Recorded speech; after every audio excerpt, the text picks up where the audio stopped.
I have filed 9 death reports for the same soldier. He was present at the submission of 8 of them. The 9th he missed because he was in surgery, not because he was dead.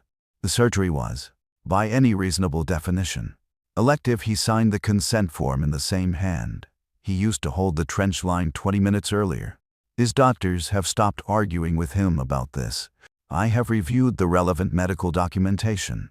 The word they use, consistently, is aggressively. But I am getting ahead of myself. This is a problem I have developed recently.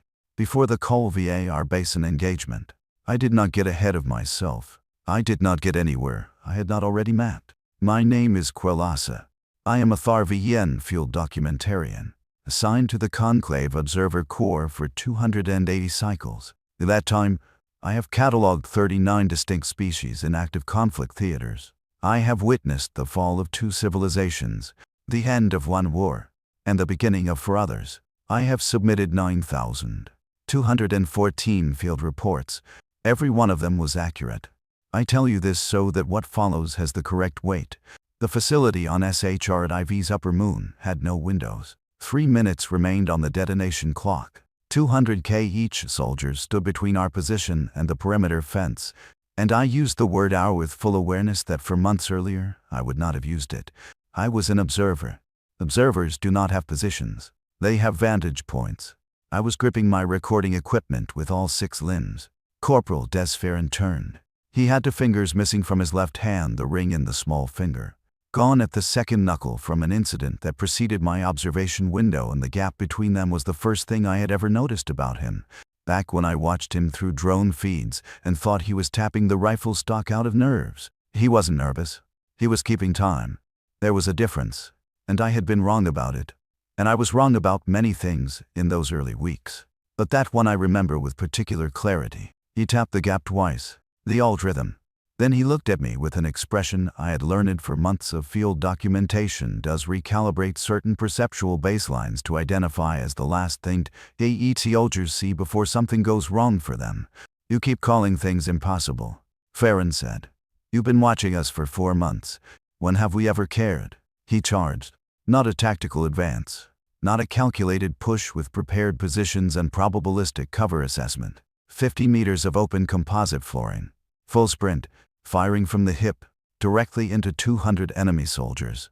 His squad was already moving before I had processed the decision.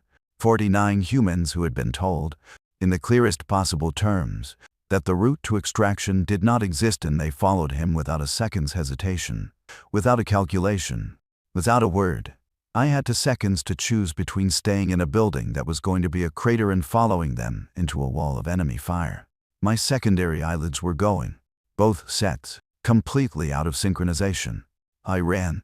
The part that still sits in my documentation log, marked and classified, that comes later. Stay close. For months and 11 days earlier, I boarded the orbital platform Halcyon Reach with a briefing packet, fully charged documentation array, and 280 cycles of accumulated professional confidence. The briefing packet on human military capability was 4 paragraphs long. I read it twice and found it thorough. I had assessed species with longer briefing packets and found them less interesting. The THAR-VN documentation core trains for objectivity above all other qualities. We are sent precisely because we do not flinch, do not bond, do not allow the warmth of proximity to distort the cold geometry of accurate witness. I had never failed at this. My field rating was exceptional. My superiors described my reports as surgically precise. One of them, memorably, said I documented like something that had never had feelings and found the concept professionally distasteful. I thought that was a compliment. I mention this so you understand what I mean when I say the briefing should have been a warning. The Galactic Conclave's Military Assessment Division had classified humans as a promising auxiliary species with moderate combat utility and acceptable integration risk.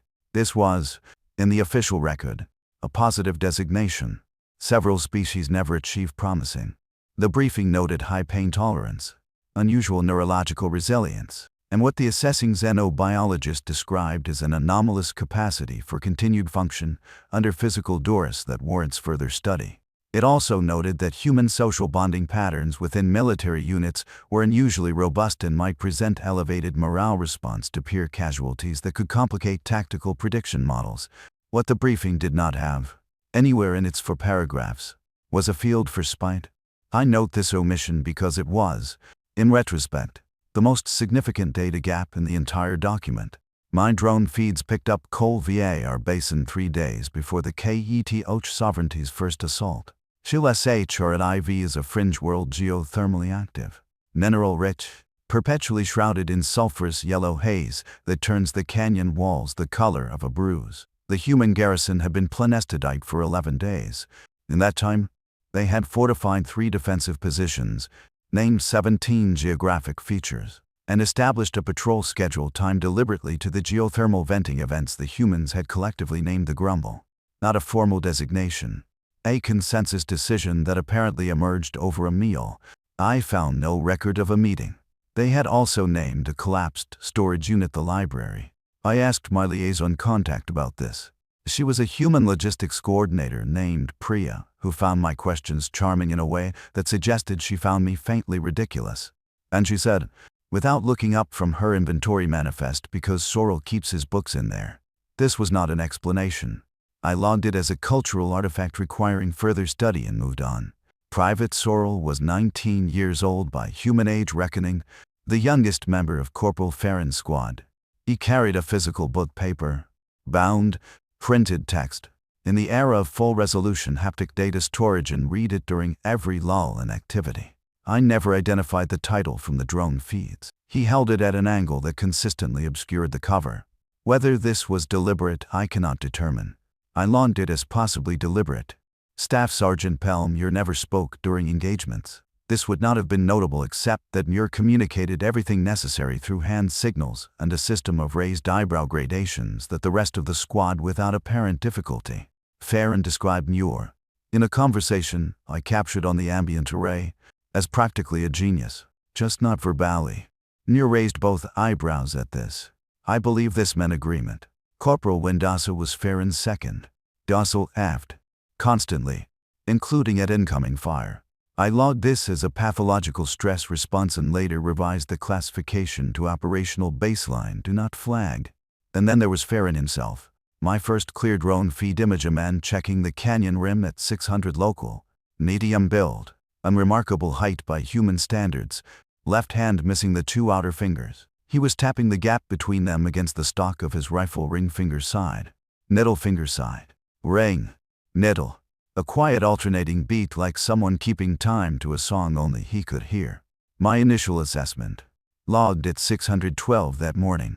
Red nervous habit, possibly anxious about the anticipated engagement. Note for behavioral baseline. I was wrong. Not about the habit. About what it meant. During that same observation window, Farron noticed the drone. He looked directly at the camera housing, which is not easy to locate at operational altitude, and held up a piece of flat material with writing on it. The letters were formed with something dark, probably a field marker. The message read ISTHEREPORTINTRESTIET. I stared at this for 11 seconds before logging it. I classified it as attempted humor. Species typical.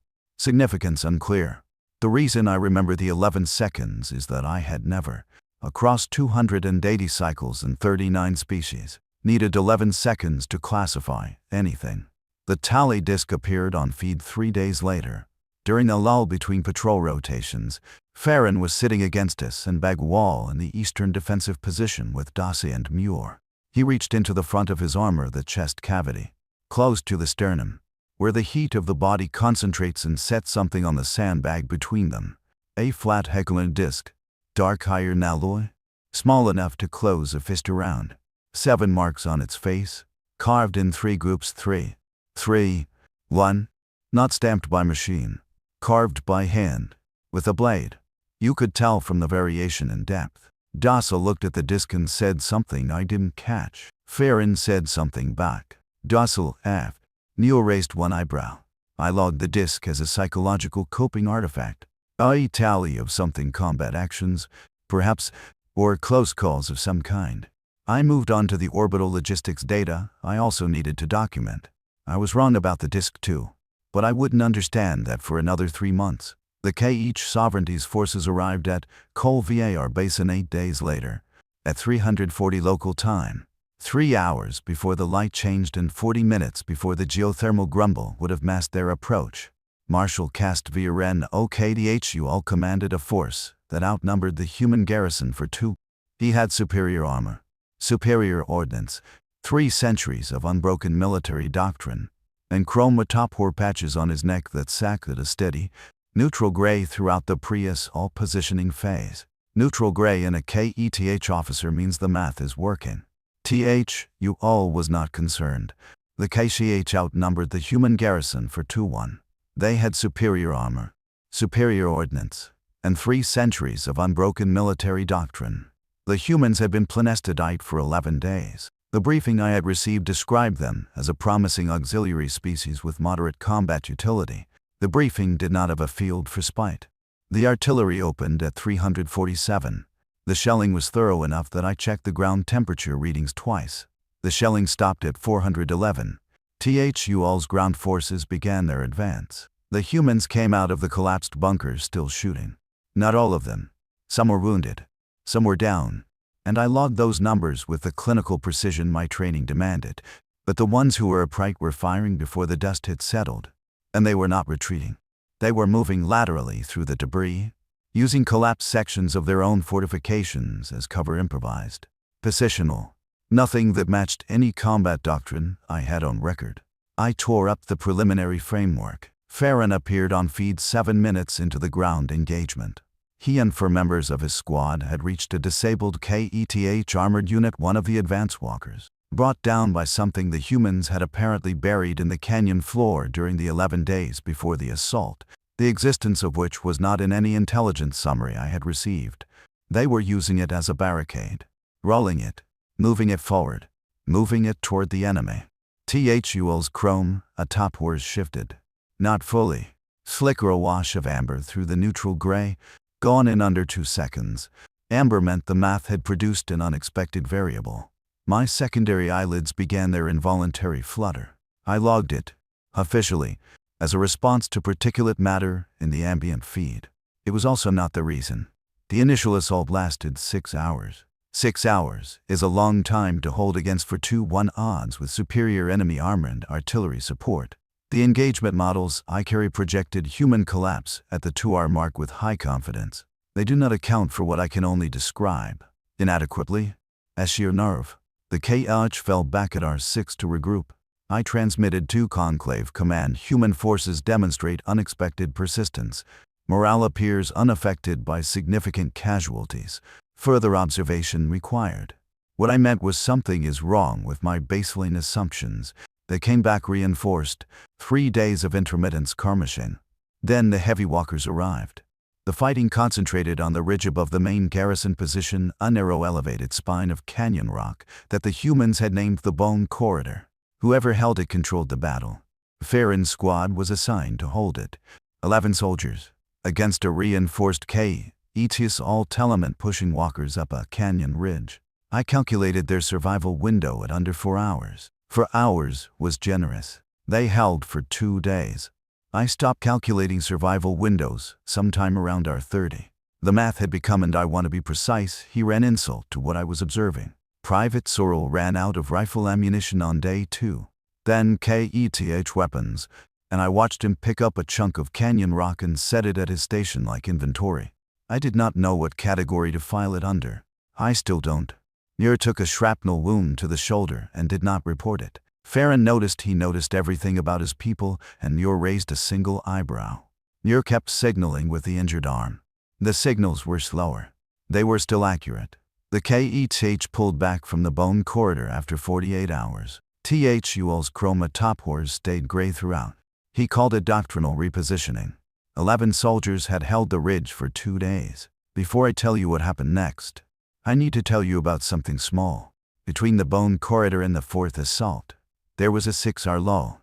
I spent 40 minutes recalibrating the drone feed optics.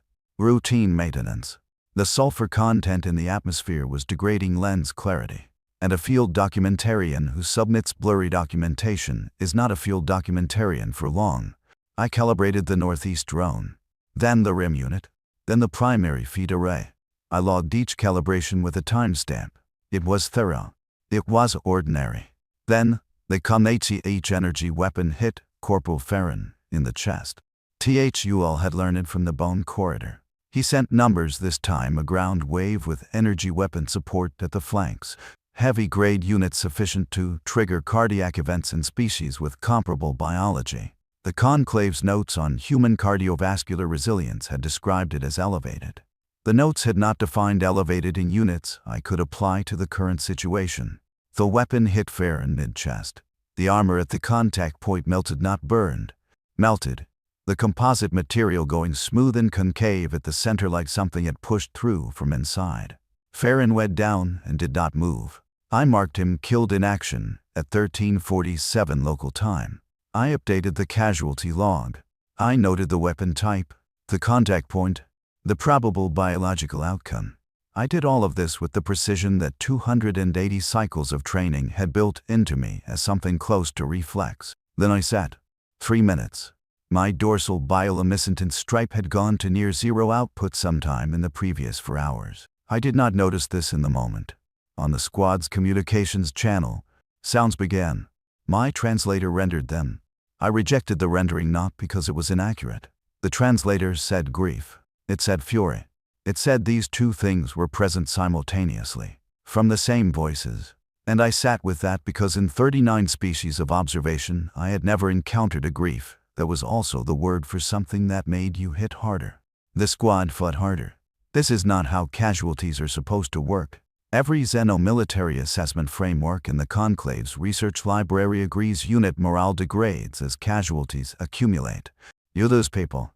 The people who remain fight with greater caution, lesser aggression, elevated self-preservation response. Farron's squad got worse at self-preservation.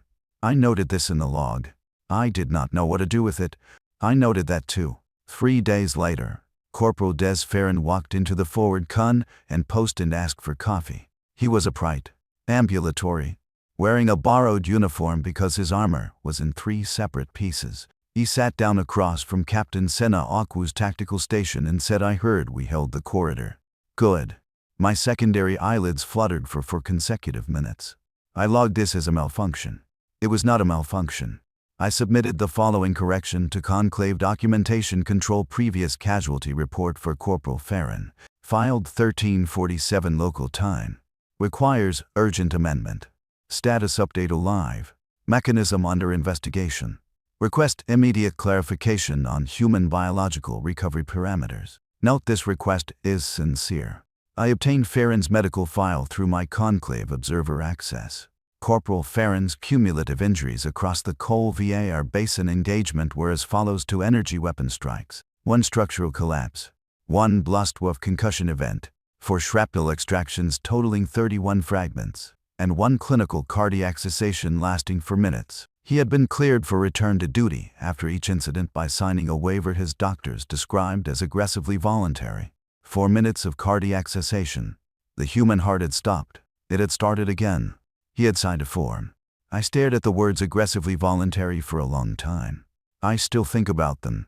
The Comaites Injurious all came on day 19.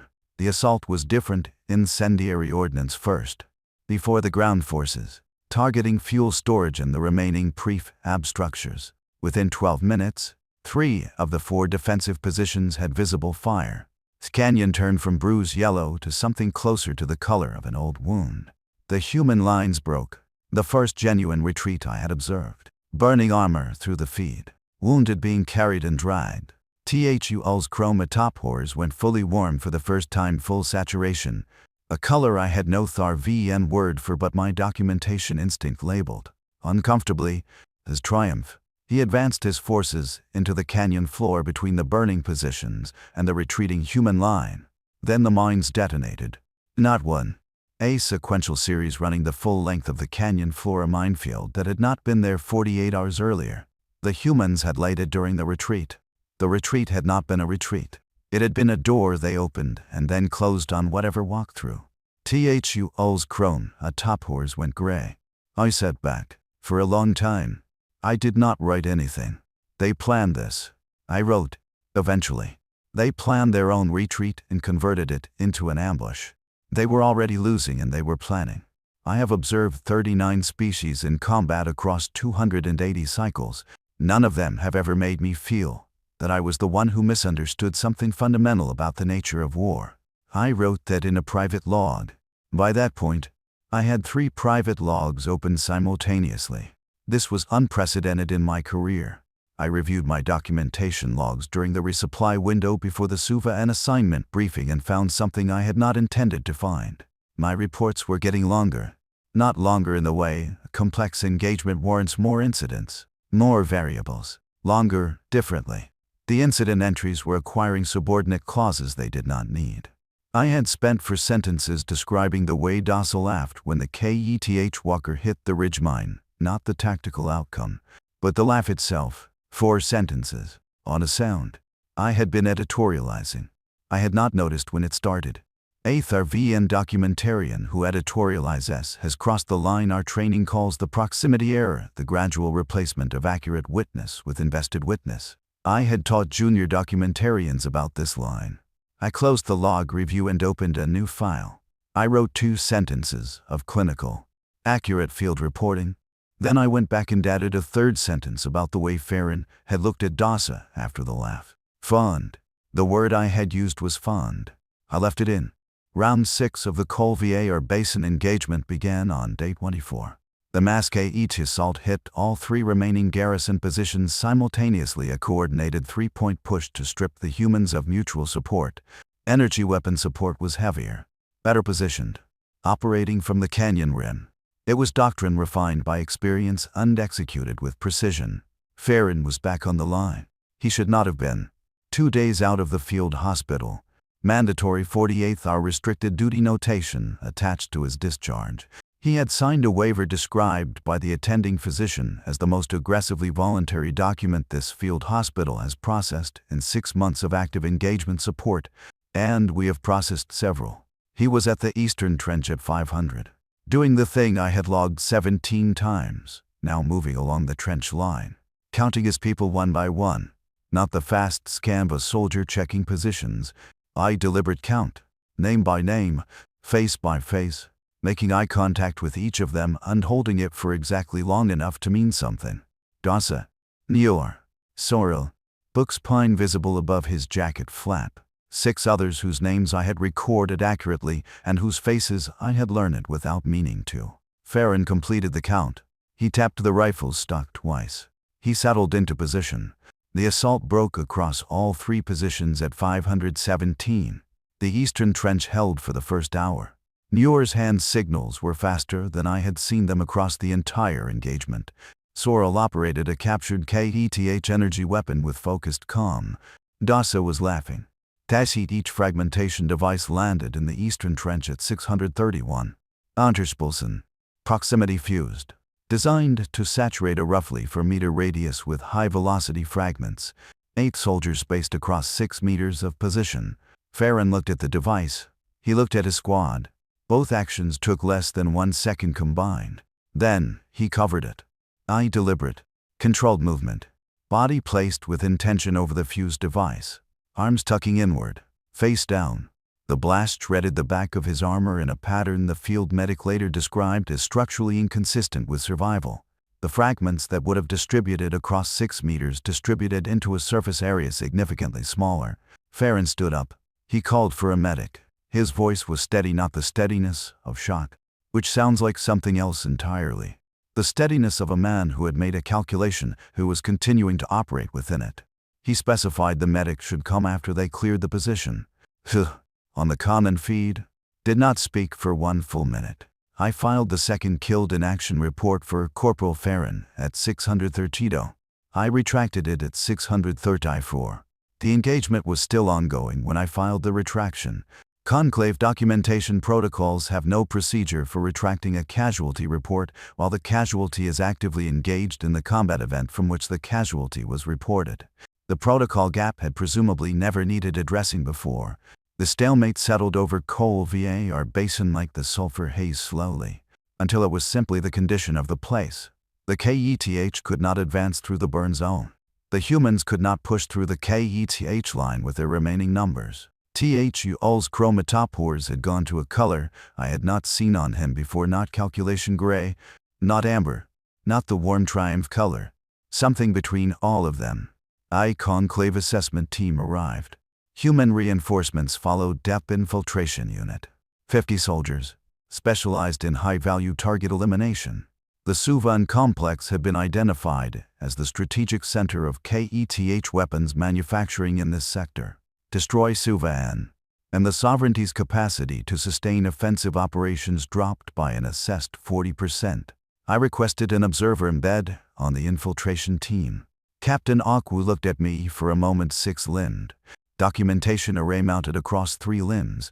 Secondary eyelids that had developed a reputation among the garrison. She said, "You understand this is an observer-grade posting." I said I understood. She asked why. I told her the conclave required accurate documentation of high-value operations. This was true. It was not the complete answer.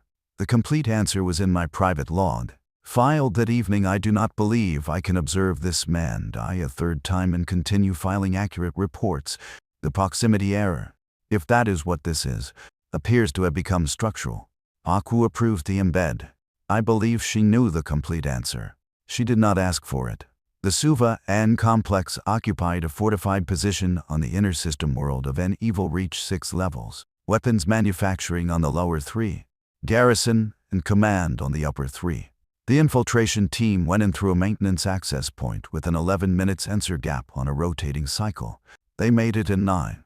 I documented from the interior close quarters. The smell of KETH manufacturing processes, something chemical and mineral simultaneously. The air recyclers ran with a low continuous hum that the humans navigated around. Their movements adjusted to the acoustics in the practiced way of people who had been doing this long enough to read a room through their feet. Farron was at point. The 2-finger gap on his left hand was visible when he signaled back to the squad. The charges went on the weapons assembly core at 214. Detonation timer set for 11 minutes from placement. The exit route cleared at 219. Then the KH garrison response came 9 minutes early. Separate sensor network we had not map triggered, and the response was immediate. 200 soldiers between the infiltration team and the perimeter fence, with the charges counting down, the blast radius covering our current position. I calculated this. I logged it. My secondary eyelids were going. Captain Akwu checked her tactical display. She looked at the charge timer. She looked at the 200 soldiers. She looked at Farron. Farron looked at me. And here is the thing I have been trying to find the correct language for across every draft of this document. He had been at this moment before. Not this specific room. Not these specific soldiers. Not this charge timer, but this moment. The place where the calculation says one thing and the decision goes somewhere the calculation cannot follow. He had been here on the bone corridor with 11 soldiers in a 4-hour survival window. He had been here in the eastern trench with a fragmentation device and 8 people behind him.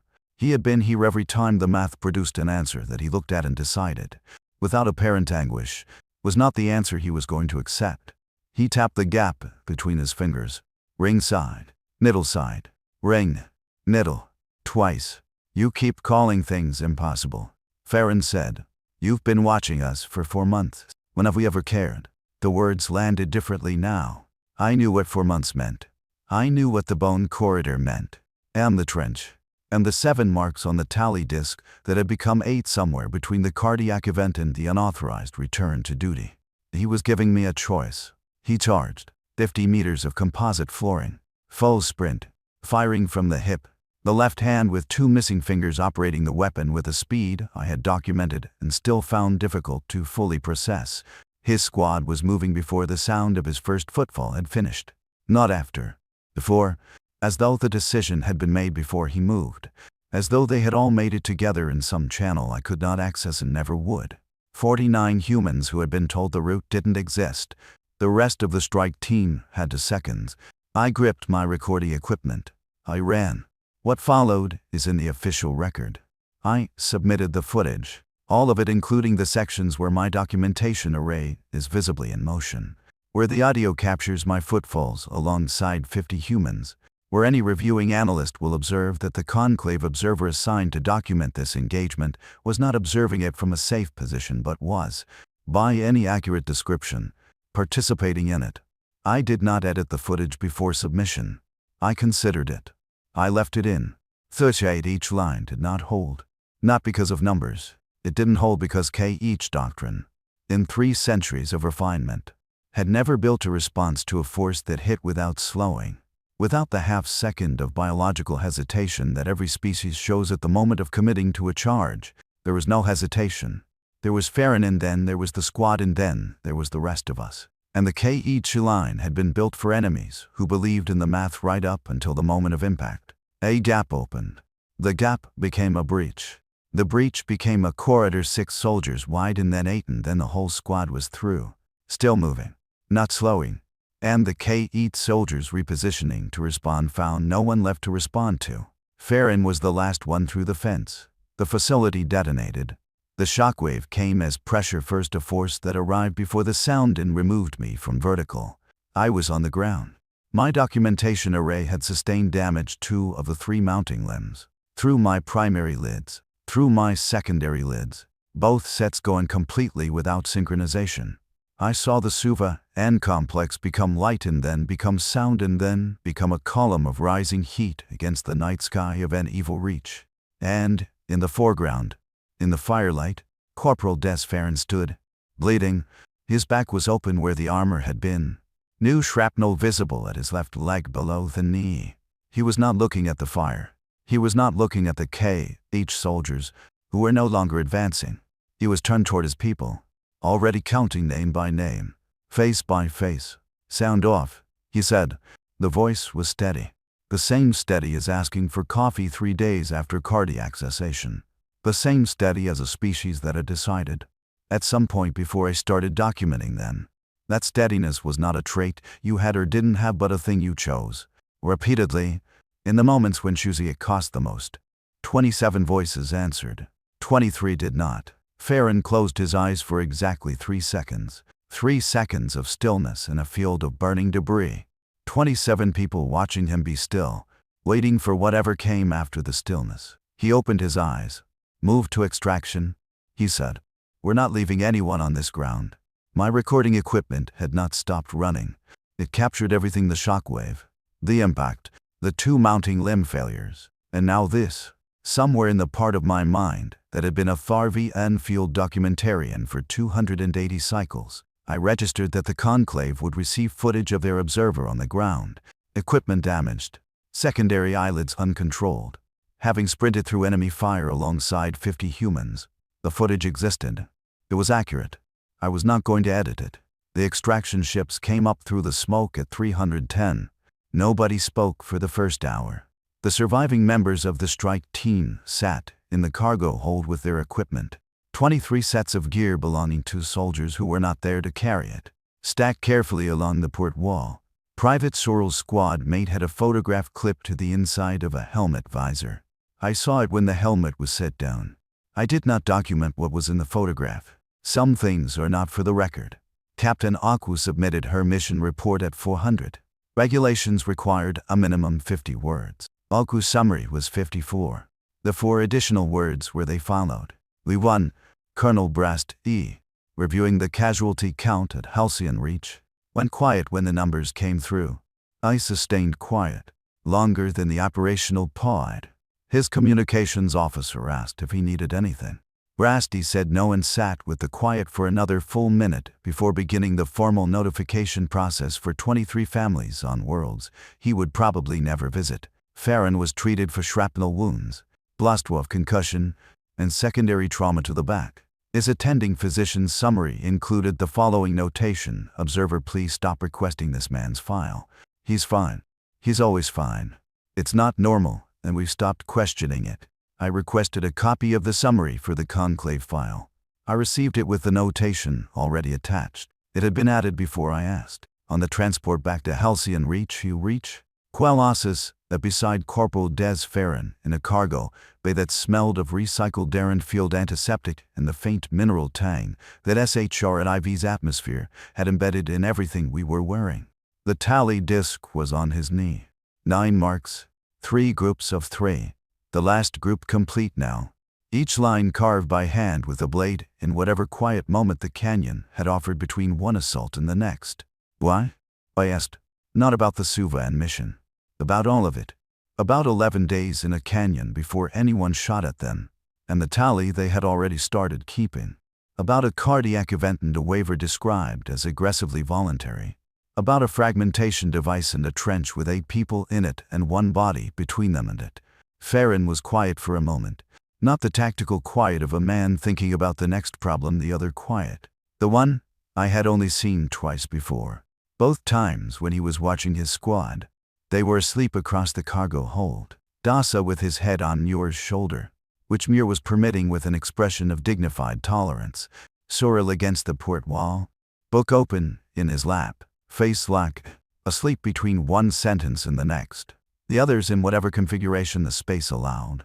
Limbs overlapping without self-consciousness, breathing in the common rhythm of people who had been close enough for long enough that even their sleep had synchronized. Because they would, Farron said. Every one of them would do it for me. He watched them for a moment. So you always have to ask, can I be someone who deserves that? And then you just try to be. He looked down at the disc. He turned it over in his hands once. Then he held it out toward me. 9 marks, he said. 1 for each time you filed me dead. Keep it. He set it in my upper limb, pressing it closed around the disc. You earned it more than I did. It was warm, still at skin temperature, as though it had been against a living body so long that warmth had become one of its properties. I held it. The conclave's post-engagement analysis concluded that the HFY's failure was attributable to strategic overextension and supply chain fragility. The report recommended continued human auxiliary integration and proposed a revised combat utility classification, high combat utility, with significant morale multiplier effect. I filed a minority dissent. The operative paragraph read, the conclave's analysis is accurate in its conclusions and inadequate in its explanation. HFY sovereignty's failure at SHR was not strategic overextension. They encountered humans who had decided to win, and no quantity of correct military calculation survives sustained contact with that decision. The morale multiplier is not a multiplier. It is a different variable entirely. We do not yet have a name for it. I recommend we develop one before the next engagement. 3 species that had previously abstained from conclave conflict proceedings submitted formal requests for human auxiliary attachments. The HFY sovereignty withdrew from 2 adjacent fringe systems without engagement, the first uncontested withdrawal in their recorded military history. My reassignment orders came through the same day as the conclave's classification revision. Where I embedded Farron's unit. Effective immediately. I have been asked by colleagues in the documentation corps whether I consider the proximity error to be a failure of method or an inevitability of subject matter. They ask because my case has apparently become, in the 2 years since SHR a teaching example. I understand there is now a module. My answer is that I think the question is wrong. The moment you can no longer observe impartially is not a failure of method. It is the evidence that something real happened.